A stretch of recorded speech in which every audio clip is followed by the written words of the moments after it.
Le 18 juin 2026, une attaque armée visant l'aéroport international de Dioury Hamani de Niamey au Niger a été déjouée par les forces nigériennes. Le bilan fait état de 13 pertes en vie humaine, dont 11 militaires et 2 civils, ainsi que 4 blessés. En riposte, les forces de défense ont neutralisé 22 assaillants et procédé à une vingtaine d'arrestations, tout en saisissant un important arsenal comprenant fusils d'assaut, lance-roquettes, mitrailleuses et munitions. L'opération menée avec des véhicules urbains a été revendiquée par le groupe de soutien à l'islam et aux musulmans JNIM, tandis que les autorités nigériennes accusent des mercenaires à la solde de la France d'Emmanuel Macron.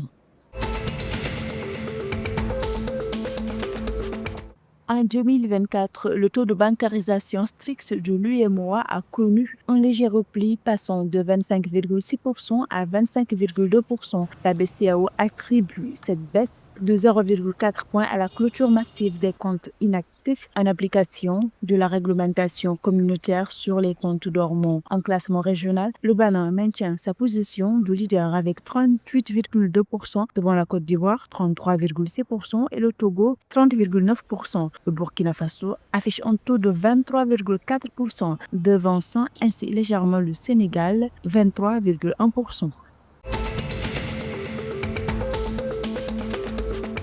Le Sénégal a créé la Direction générale des financements et de la dette afin d'optimiser sa stratégie d'endettement et de renforcer sa présence sur les marchés financiers. Cette nouvelle structure vise à centraliser et dynamiser la gestion des financements publics. Elle est confiée à Babacar Touré, ancien directeur général de l'Africa Bank Sénégal et expert en banque, finance et gestion des risques. L'équipe mise en place combine expertise des marchés et rigueur administrative pour soutenir la stratégie financière de l'État. La dette publique du Sénégal est estimée à environ 5 400 milliards de francs CFA, soit près de 132% du PIB. La mise en œuvre de la commission anticorruption en Gambie connaît un retard après la décision du gouvernement de remplacer l'un des 3 commissaires approuvés par l'Assemblée nationale en décembre 2025. Selon le vice-président Mohamed Diallo, ce changement fait suite à des préoccupations liées à l'intégrité et à l'aptitude du candidat concerné conformément aux exigences de la loi. Le processus de remplacement est en cours et les autorités assurent que la commission sera opérationnelle dès la finalisation des nominations. Du 2 au 5 juillet 2026, Dakar, Douala et Luanda accueilleront la 3e fenêtre des éliminatoires africaines de la Coupe du monde FIBA 2027. Cette étape s'annonce déterminante pour les 16 sélections en lice avec des duels cruciaux en perspective.